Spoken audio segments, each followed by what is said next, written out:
The school is located in Bolivia. It's close to the borders of Brazil. And the main focus of the school is for the students to come to know Jesus Christ. That's our main goal.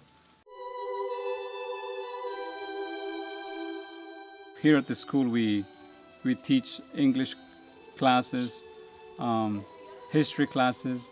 We teach basically all the classes that the government requires. And I've been the director of the school for 3 years. In reality, God is the director of the school. He's the one that manages, he's the one that takes care of it, he's the one that supplies for everything that we need and what we have so far. He's in charge. Uno, ahí, dos, tres, cuatro, cinco.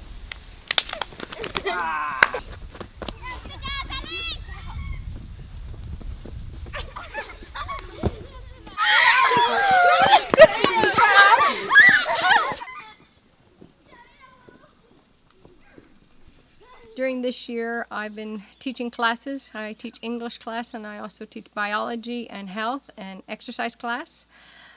Being the nurse of the school, I also incorporate some of that nursing into my health class. I also lead out into the kitchen with nutritional classes. We teach while we're learning to cook. I also help out in the girls' dormitory as the girls' dean, and whatever else needs to be done, pretty much I'm willing to do.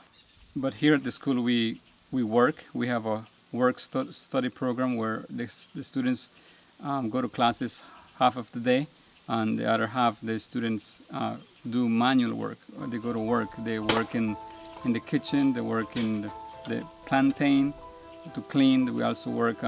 We have the rice field that we plant our rice. We harvest our rice. The main production is for us to have something to eat.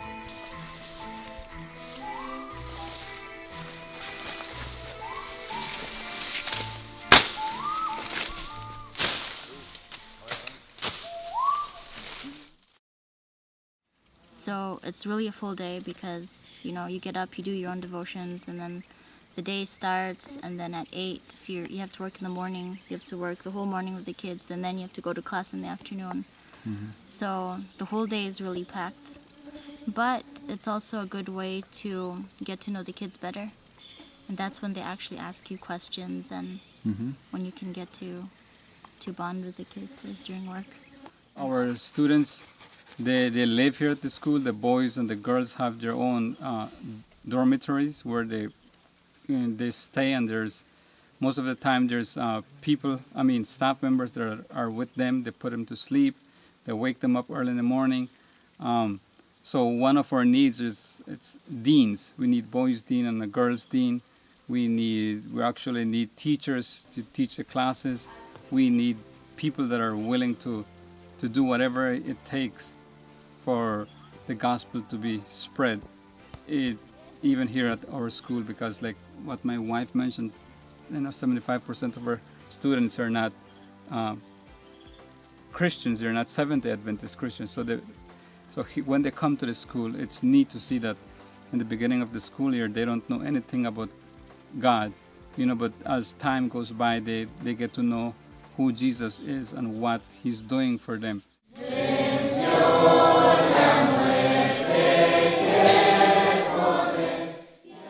I was weeding the garden with one other student, and they started asking me, questions that they had about things they'd learned in Bible class. And so we got to talk about those a little more, and maybe they wouldn't have been comfortable to bring that up in class, but since we were right there with nothing to do but weed, we were able to talk. You might ask, what changes our students? What makes a difference here than maybe some other school?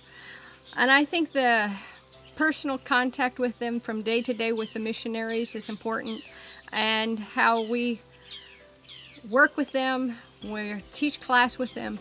But I also think a big part helps is that we have service day every Sunday. We make it a purpose to teach our students to reach out to others and to do community outreach and to let them realize that there's a greater need in life than just serving ourselves.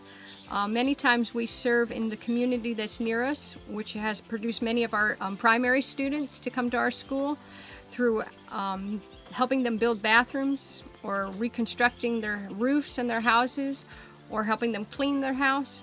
We have many groups. Each missionary has a project that they do on service day. We have some that go into town and they do co-portering. We're doing a survey to see what the families are interested in the area of health. At present moment, we have 14 staff members. Last year we had 22 staff members. Yeah, this year God really blessed because at the beginning of the school year we started with 6 teachers. Just 6, and I had 7 classes. Each of us had about 7 classes, and we didn't know how we were going to teach that and work with the kids, and and we were really stressed out, but we were really praying a lot. And just within the first 2 weeks of classes, Ben came, David came, another family came. It's just like we got 6 more teachers just within the 2 weeks. Yeah. When class started. So. Yeah. But even now, we're just getting by. We're just, we're waiting for the next person to get here so that we can rest a little easier because, I'm filling about 4 different roles right now. I just finished nursing school about a year ago, well, a year and a half now almost, and I worked for a year as a nurse, and then I decided to come back to Bolivia to help out again. Yo me gradué aquí hace 6 años y me fui a estudiar un curso bíblico en un instituto en Honduras, y después de eso regresé para trabajar aquí como voluntaria a tiempo completo. Ayudo en el dormitorio de las chicas como preceptora. Doy las clases de salud, ciencias naturales, cívica, religión y filosofía. Tengo 22 años y este es mi tercer año a tiempo completo trabajando aquí en el colegio. Mi nombre es Fabián Oliver. Yo estoy encargado en primaria, de primer año, segundo y tercer, con los más chiquititos. Bueno, yo me llamo Eliana Oliver y soy de San Juan, Argentina. Yo estoy dando clases de matemática, de física, química y ciencias sociales. Y también junto con mi esposo estamos encargados de la biblioteca. Somos los bibliotecarios de la escuela. One of the students that had graduated the year before, she came to me and she was crying and she was saying that, I just realized that I haven't been a good example to my family. And she said, I want to be a missionary for the rest of my life. And this was a kid that, we thought she was just going to be lost in the world. But, sometimes we don't see the fruits right away, the results of our prayers. But then a couple years later, here she is saying that she wants to be a missionary. Like I said, we have sewing classes. I'm praying for a full-time sewing teacher where we're able to have our students learn this as a career, to be able to learn and be able to have that as an industry for themselves, to be able to go out and maybe have a little shop for themselves and be able to make uniforms or be able to produce an income for themselves later on. Our needs are great. We have a primary school, so we need primary school teachers. We also have our secondary classes, so we need secondary teachers. We've been praying that we want to extend our agriculture department, so we need somebody that would be in charge in ministering to the agriculture department. We're actually, if we're planning to do agriculture, we're gonna need a tractor, we're gonna need a plow, we're gonna need a disc, so that we can be doing agriculture. We have 250 hectares of land, so we have a lot of land, but we don't have the means in how to do it. We're in need of a truck. We need a truck, even if it's used or if it's new. It would be a blessing, because the truck, we use it, we go to town, we buy groceries, we bring materials for building. We do everything on a truck. We take the kids to do service day or mission work. Our truck basically is the number one vehicle that we use, for everything. and we actually need a lawnmower, a riding mower, a push mower. Right now we have 2 weed eaters that we're using, and it takes a long time.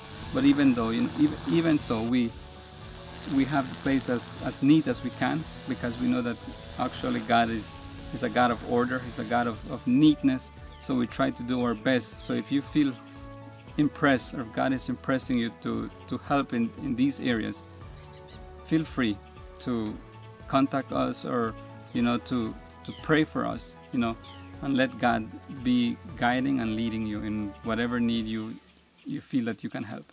Every day, I wake up at 4 o'clock in the morning, and I'm laying down in bed, and I pray, God, help me today.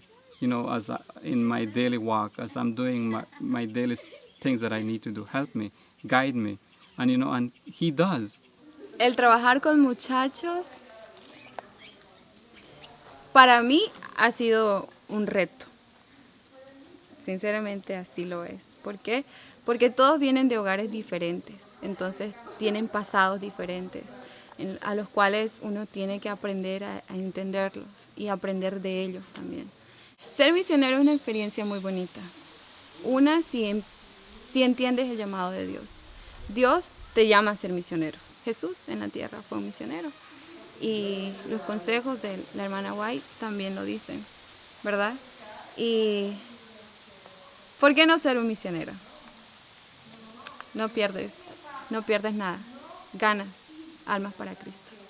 There's so many challenges out here that you can't handle on your own. You need to turn to God for help, and you can see Him working out here as well. It seems to be a simpler kind of life, even though it's super busy and you're always, it seems like you're in problems, but yeah, you can see God working.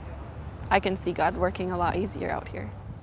Sí, nuestro estar trabajando acá nos ha hecho crecer espiritualmente. Me he dado cuenta de muchos defectos que tengo en este tiempo que estoy acá, y de a poquito yo los estoy entregando a Dios, y puedo ver que Él me está ayudando mucho. Uno piensa que quizás vino acá para ayudar a los chicos, pero es mentira. El primer beneficiado es uno mismo, y es verdad.